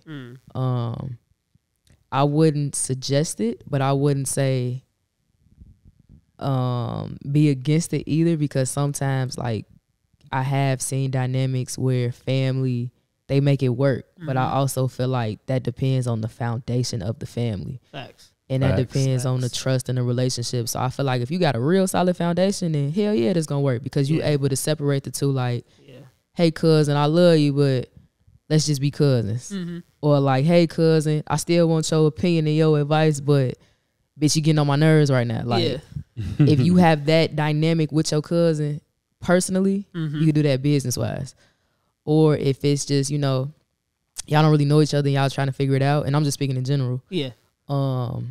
Shit, don't do it. Trust your intuition. But I don't know what advice I would give to somebody on that besides like, no, that's good trust advice. how you feel. That's good advice. Why the hell you think you can work out a business relationship with your cousin if whenever y'all do have conflicts personally, it always end up y'all not having to speak for 5 weeks? Boy, niggas be fighting over 2K thinking they finna get on with music. Thinking you gonna do business. Right. That's great advice. Some people, it's simple, it's common sense, but sometimes it's not common. People don't think about it like that, because they think like we'll say mother and daughter. Like I know of my experience, me and my mama didn't have the best relationship. So how the hell we gonna do business? And it's like ideally, it would have been dope if at the time in 2014 and shit, we could have done it together. But as I grow, like, hell no, we couldn't do it together, because just a lot of stuff that I was going through that people didn't know about. But even for like mother and daughters now, or whoever, parents and kids, and they managing their kids, if you know y'all ain't got no good ass personal relationship, you not gonna have a great business relationship, because it's like, how you gonna come in and try to do the business if you want me to talk to you about my money, but you can't talk to me about how I'm feeling? It ain't gonna work. Facts. Okay. Now, one of the things I do want to make a habit to ask any artist we have on this couch with us is, how did you find your voice? Now, I'm gonna be real precise and direct about your performance voice, because you know sometimes you probably started off real deep. You was a Glorilla, and now you a young thug. You know, how did you find Ashlee Bankz' performance voice? Like in the studio? That's an art. Like and recording is an art form, because you know, if you the mic right here, you know, if you want to get that certain shallow effect, you know, to come away from the mic instead of being so close up. Like it's techniques to recording. So, but you know, it's crazy, because I'm really just now learning that Ashlee Bankz has a distinctive voice and sound, because I like a lot of people tell me, and I'll be like, and they be like, yeah, like, how you be doing, woo, woo, woo, and I'll be like, shit, I just do it. But I would say, like, I be in the studio a lot. Like, you gotta practice your craft. So you can't the more you do it, the more you'll find your voice. But I think since a child, I've always had my own voice. I just learned how to nurture it and believe in it. So, yeah. Okay. Would you say your voice always pretty much sound the same? Or did you find out, like, damn, my low-key got a rasp, so when I was 13, so now I'm finna tap into that rasp whenever I do some little notes or something? Ooh, that's interesting. I feel like for the most part, my voice has been the same up until like a year ago. I had COVID. Shout out to the goofy motherfucker that gave me COVID. Stupid bitch. Yeah, Joe Biden. After COVID, I didn't have my voice back, and I still kind of really don't have it. So now I'm learning to work with, I guess, the new voice, and it's a lot. I guess you could say raspier or deeper. I don't know, but it's not as smooth as it used to be. So similar story, not similar story. Yeah, same. Goofy motherfucker. Yeah. Did you feel like when you was having difficulties tapping back into that voice you once had, did you feel like, damn, my career over with? Or did you like, you was like ready to pivot, like, okay, I know what I'm gonna do with this voice though, I'm finna hood? Or did you have some difficulties? No, because like I kept losing my voice. So I would wake up and like I literally would not have a voice, like couldn't talk. I get hoarse like super quick, and I'm like, fuck wrong with me? Like the hell, like what I'm gonna do if I don't have my voice? And my grandma had to tell me like, look, you make your money off your voice. You got to get it together. You can't be screaming. You can't be cussing people loud.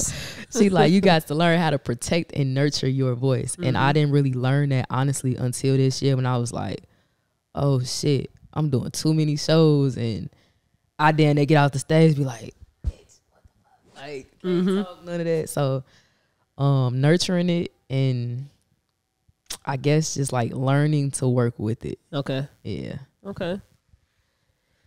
All right. I like your voice. Yeah. Thank you. I like appreciate it.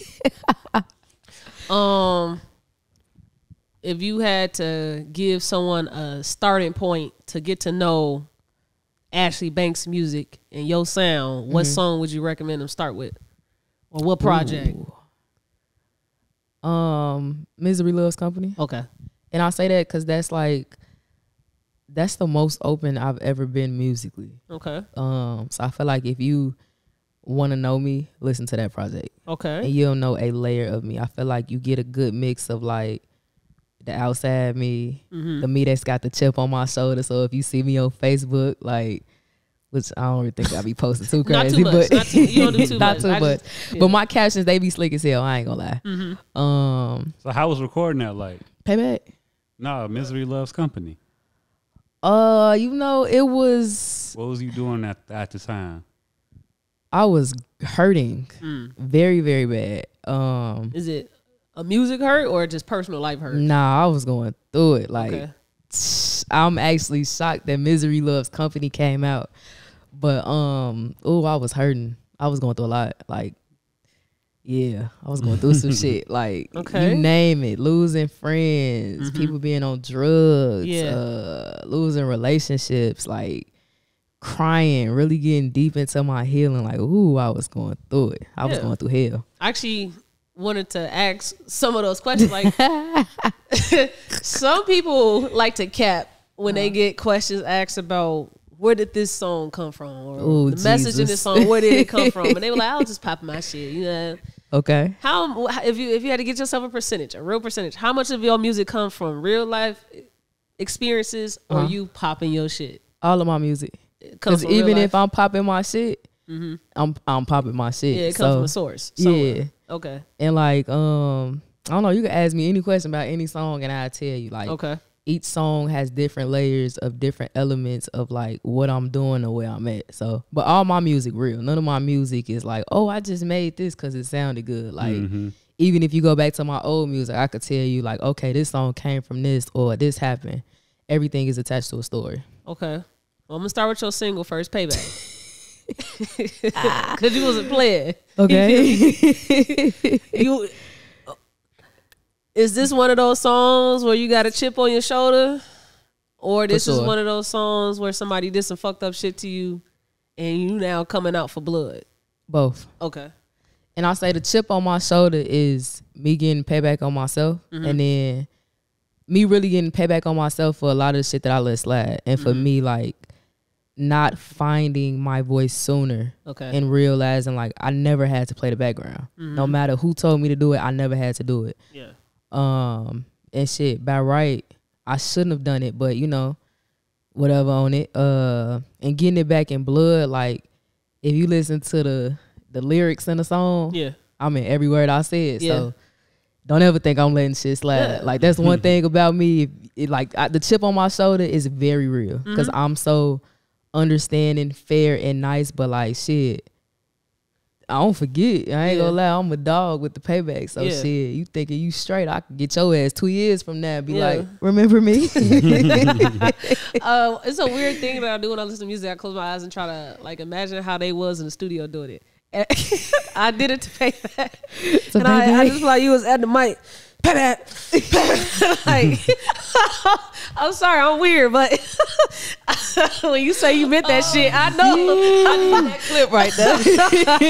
I know you meant that shit. Oh my God, it's so funny because shit, I was driving and he sent the beat, and I rarely listen to beats unless I'm in the studio, unless like I don't know, it'd be weird. It depends on how I'm feeling or what I'm going through. I play the beat, but this day I played the beat in the car, and I was like, damn, I don't know if somebody pissed me off or what the case was, but I'm like, shit, I want payback. Like, I probably got into it with somebody, and I was like, bitch, you got me fucked up.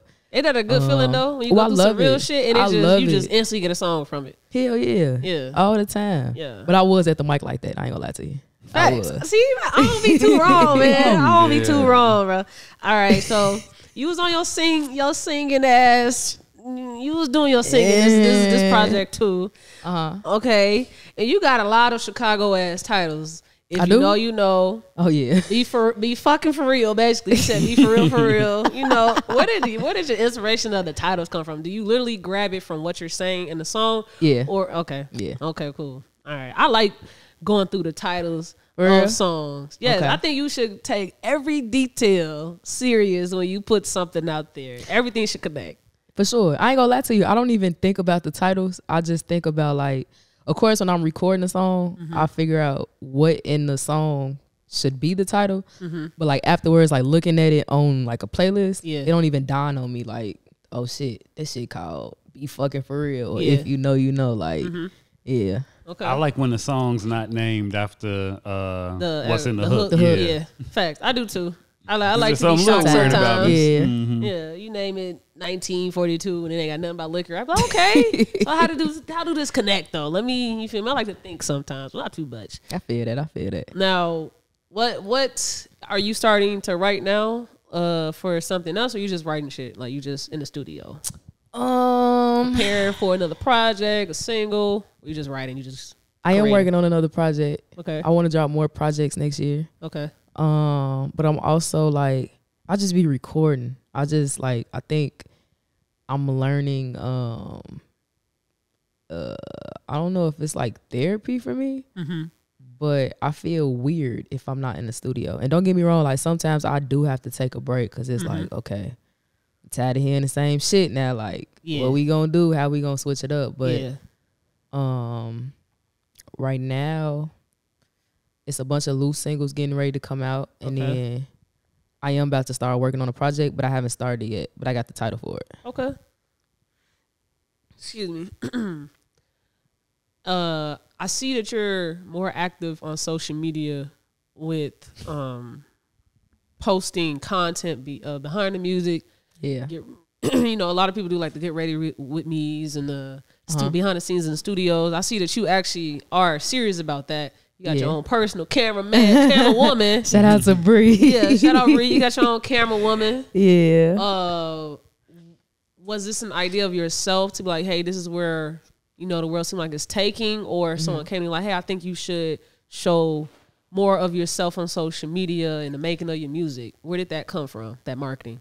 So to be honest, since the beginning of me doing this, I've always wanted to like show it because I grew up watching like Lil Wayne in the studio or him dropping his Wheezy Wednesdays or like always watching the behind the scenes of an artist. Like even when Eliot used to do her Rock the Boats behind the scenes, like that shit was always dope to me. And so of course, like growing up, you could never find nobody to want to come and watch you with a camera. And then I went through such like a crazy phase in my life of like me just going through shit. And so I shied away from the camera. Like I shied away from a lot. And my cousin, she texts me. she was like, let me start filming this shit for you like Kanye West. And I was like, at first, I'm like, okay. Yeah. Because I'm like, you know, people say that and they don't really want to like work. But I'm like, you got to be with me 24/7. But she really like, she really wanted to do it. So the filming and the content we be getting is really her. She came to me and she was like, let's do it. Yeah. And we did it. And I'm thankful for it though, because now I feel like I'm showing people who I really am and who I've always wanted to be. So it's dope. Yeah, it's much needed. I think every artist, creative needs to have, they need to tap into that part of social media. For sure, because I feel like that's what it's for. They don't be wanting to have a camera on them all the time because they know a lot of this shit cap. Yeah. And that is true. Like that's why. That's the thing with like a lot of artists, they can't show you shit because they not doing it. So for me, it's like shit, I do everything and you see it. Like me and my cousin, we was just talking about this year and I was like, damn, we did a lot of shit. Like, but had she not been with me for me to see it on camera, I probably wouldn't even thought about it. Yeah. So sometimes it's good to take a break, stop from your everyday and just reflect. Yeah, for sure. This is a very reassuring conversation we're having. Thank you. Okay. You know? No, for sure. We like the reassurance. And I do feel like content-wise, like, you got to be comfortable being on camera. And, like, ooh, my cousin got some crazy shit. Like, I'm slick crazy. I don't be thinking about shit when I say it because I really don't care. But I feel like people see that and they be like, damn, she cool as fuck. Or, like, she funny as shit. And I be like, what you talking about? They be like, I seen that clip your cousin posted, and I be like, oh yeah, I did it. You know, and they be thinking you more social than what you actually are. Cause now that is true. Man, no, that is true. Yeah, sometimes when people do get to see the real you outside of just whatever their interpretation of your music is, they don't like the real you. Have you ever felt like you weren't being received well as you would like to by consumers of your music now that they get to see the real you? Nope. I feel like if anything, they like me more. Okay. Cause I'm like more open and I'm really me. So it's no filter. It's no like I'm not pretending to be something I'm not. And the thing is like I'm either for you or I'm not. I'm cool with that. So I don't have no problem. Yeah. Okay. Well, no, we done did two top threes this whole episode. I got one last one for you. Oh, okay. My God. It ain't got nothing to do with you, so sit back and relax. Okay. What is Ashlee Bankz' top threes favorite songs of herself? Her own music. Ooh. That's out. That's out? That's out. Get So Lucky for sure. Okay. Ooh, that's out. That's crazy. Forsaken. Yeah, Forsaken was very different for me. Not different, but like I'm shocked I dropped it. Okay. And I Called You. Okay. I'm gonna say I Called You because I Called You was a very valuable lesson. Okay. All right.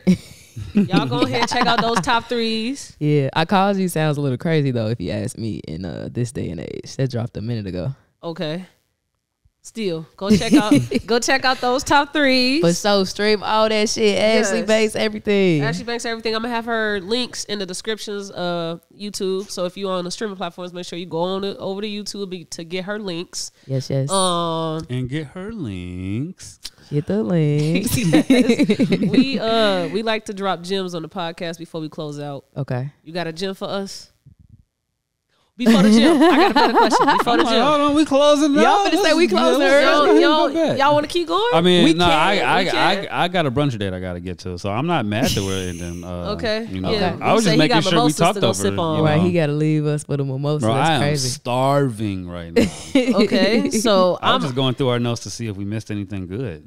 Nah, I hit everything. We pretty much hit everything. I did my shit, man. Okay, come on, man. You know that's what I do. Okay. Is there anything that's on y'all list that y'all want to ask that y'all didn't ask? No, you follow me on Facebook, so I feel like we hit everything, but I could keep going. You know, I don't need my notes. We definitely could. I was just going through to make sure. Okay, let me do this real quick. Let me check.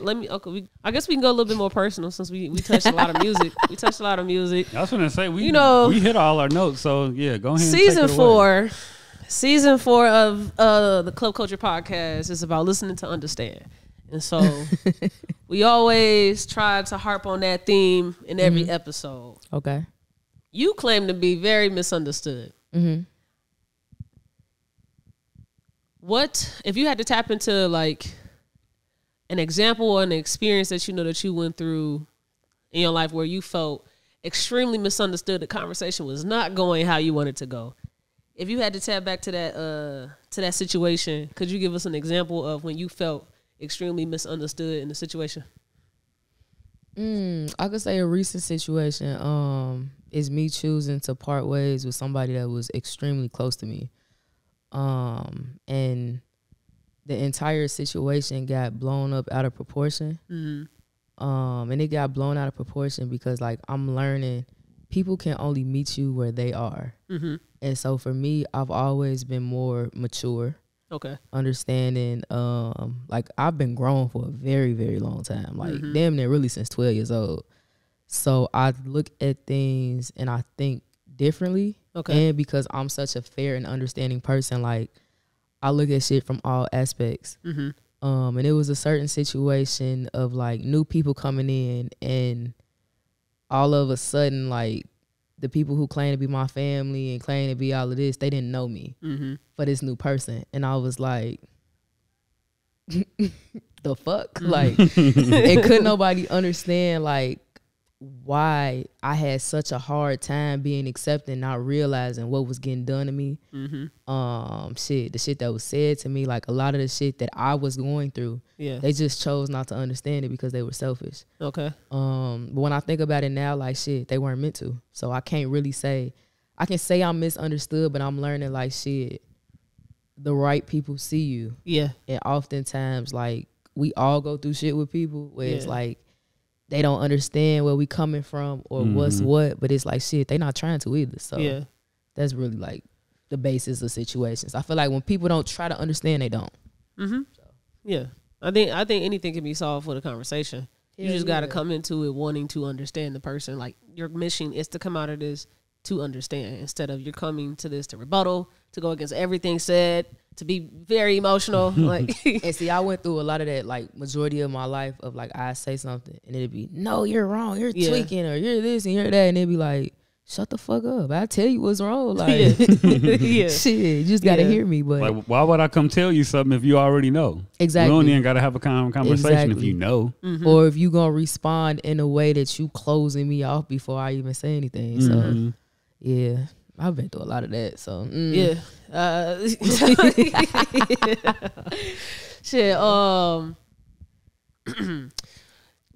With you now navigating life completely on your own, trying to find your own path. What are some things that you feel like when it's now your turn to bring life into this world, if you bring life into this world? That if your kid came to you and said, hey, I want to be an entertainer, what are some things that you would want to tell them so that they know what they should be signing up for before they really want to commit to that? You know what? I'm not gonna, I don't think I would tell them anything because I don't want to shun their dreams. If anything, I would support it and go through it with them, and then like, you know, try to help them maneuver to avoid certain stuff. But by the time I bring kids into this world, first off, whoever get a child out of me got to be the fucking GOAT. So when we get to that stage in life, I want to have I want to make it easy for them so they don't have to go through a lot of the hardships that I went through. So honestly, I'm going to support them. Okay. Would you be a momager? Or would you try to be a momager? Or would you let them do their own thing and be more of a parental guide? If they do music? Yeah. So I look at it like this, right?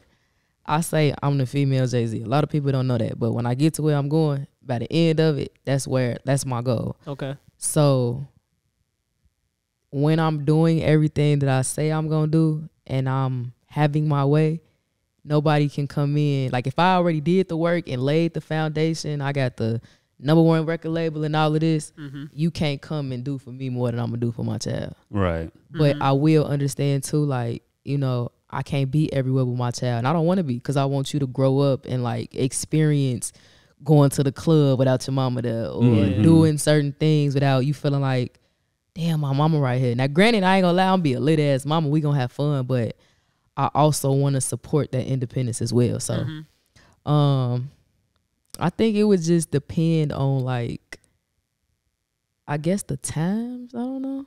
Okay. Yeah, I feel it. Yes, I can't really say, but you ain't gonna want to be in a club when you're 45. exactly. I want to be my man. So Now, how can you be a parent to a child that is pursuing the same thing you pursue, but is terrible?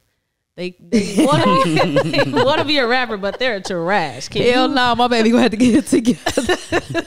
I ain't gonna lie to you. No, my baby gonna be that. Okay, I ain't going. And if my baby is not that, we gonna get that shit together. Okay. So.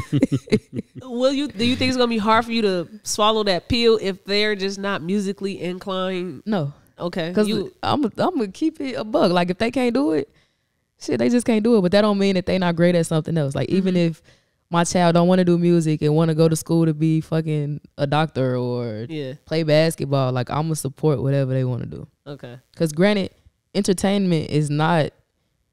It's a process. Like, some days I'll be like, bitch, you crazy for trying to do the shit that you doing. Like, it's not all it's cracked up to be, but I know when I get to where I'm going, like, it'll all be worth it. So I feel like for my child, when that time come, I don't think we gonna really have any problems, because I do feel like my kids are gonna be my best friends. Okay. And I feel like they gonna know, like, they got a bomb ass mama and a daddy. So okay. Yeah. She said mama and a daddy. For sure. Okay. I don't want kids if they don't have a father. And first off, I don't want, like, of course nobody wants to be a single mama, but like, I know what it's like to not have a home, if that makes sense. And then I know what it's like to have a home. So if anything, like, shit, I want my kids to experience both their mom and their father in the home. So yeah. I don't want kids till I'm married. Same. You know. Same on that. Okay. But I feel like even if the kid come before the marriage, but I married their father, right? That's how I want it to be. Like, yeah. But like I said, whoever get a shout out of me is the GOAT. I never understood. Me and this nigga locked in for life. Fuck you think you going? I never understood the things people do in the past when they get pregnant before they're married and they rush to get married because it's against morals and ethics. That's that old school church shit. Yeah, nah. If we can do it right, we gonna do it right. But don't get me wrong, sometimes people slip. Shit happens. Yeah. But I feel like me picking a great father or whoever I allow to be the father, I know what I'm getting myself into. And that's not to say, like, of course, you with somebody and they can switch on you at any given moment, because I've been through that. Yeah. But I feel like my discernment is very strong now that I'm older. So anybody that I'm with, it's intentional. Okay. I'm not just doing shit to do it. Yo, OG, she did have a great message about, like, absence. So teaching people basically not to have sex. Get to know the person first. All the protective stuff that we don't actually say to kids or people before they're just going to go have sex. Hey, I know you're going to want to fuck. Here's a condom. Instead of that, saying, hey, don't fuck yet. You feel me? These are the steps you probably should take before you even get to just wanting to have sex with somebody. Right. Did you ever receive that message in any way from her, or was that something? Hell no. Yeah, how was the talks like? We never had that talk. Never, ever, ever. Yeah. Ever in life. These damn parents. My name is Tamaya. It's the Parents Ray on this podcast. I'll always find a way to translate it back to the parents. No, because the parents, like, it's so crazy because, like, parents are interesting to me now. Really, very, very interesting to me now. Like, me and my mama, we didn't talk about a lot that I felt like we should have at the time when I needed it.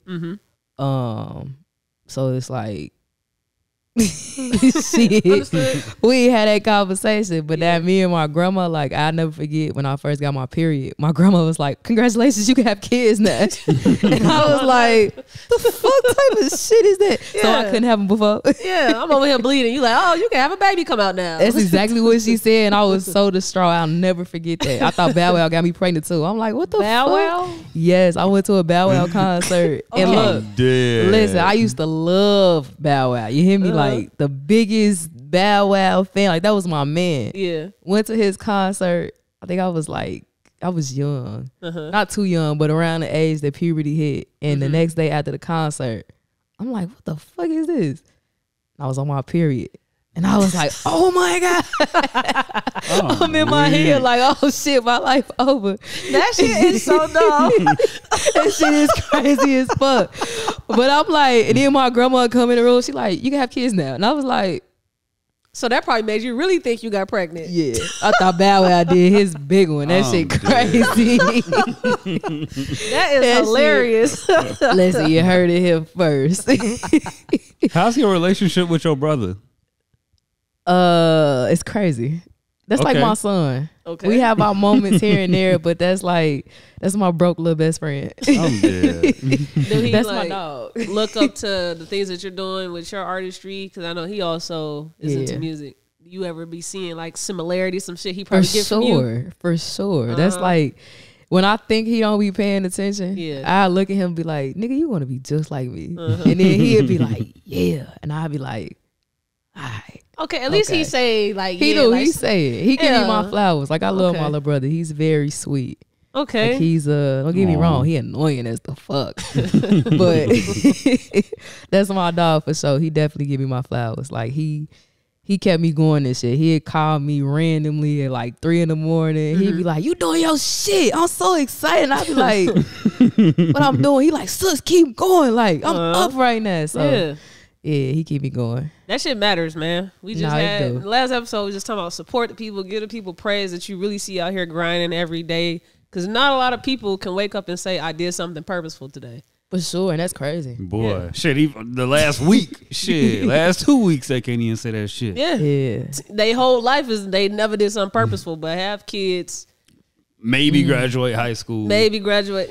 So go to prom. It's crazy because I'm transitioning out of being around a lot of people like that. And so for me, it'd be like, damn, like, what can you say you've done besides the normal shit? Yeah. That's everyday life. Like, what's special about what you're doing? It's not to knock nobody down, but then it's like, damn, you ever been on stage? You just want to you just want them to open up their mind to more literally, shit. It's like, bro, you can do more than go to work and take care of your kids. And it's literally like, don't settle. And I think to speak back on being misunderstood, like I've always been misunderstood because I don't settle. And I really just started embracing, like since a kid, I've always known what I wanted. I've always known who I am. I may have not shown it, but I've always known it. And so like being around simple-minded people, like the older I get, I be like, bitch, you think this you think this crib big? Like, go to LA and you'll see some shit that you ain't never seen and be like, this shit exists? Yeah. So, yeah. Yeah. Pop your shit because you just finna say motherfuckers ain't never been on stage. I heard you. What's the largest crowd you ever rocked? Y'all still getting paid a net 30s?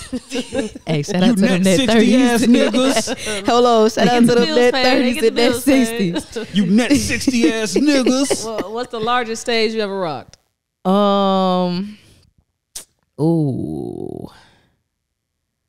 I would say this year probably House of Blues. Okay. That's my favorite place to watch a concert. Yeah. Really? Yeah. That was my first time performing at this year. How you like it?